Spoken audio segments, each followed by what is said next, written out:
আমি একজন বাঙ্গবাম প্রগতিশীল শাহবাগী। আমার দুনিয়ার সব কিছুতে প্রবলেম।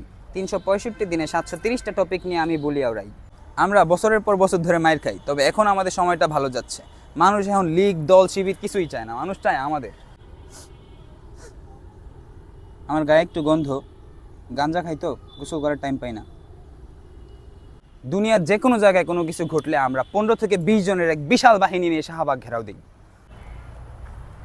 আমি দেখতে একটু মেয়েদের মতো হলেও আমার দলের কোনো মেয়ে সদস্যদেরকে দেখলে আপনাদের কোনোভাবেই মনে হবে না তারা মেয়ে। সবাই বলে আমাদের নাকি ব্রেন নাই। এটা একটা ভুল ধারণা। সুস্থ মানুষের ব্রেন থাকে মাথায়, আর আমাদের পাছায়। ছাত্রলীগ আর আমাদের মধ্যে একটা মিল আছে, ওরাও ঘেউ ঘেউ করে আর আমরাও।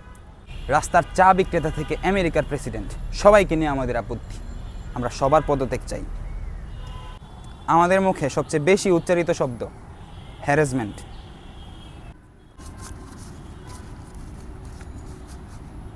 পিনিকে থাকি তো, গোসল করার টাইম পাই না।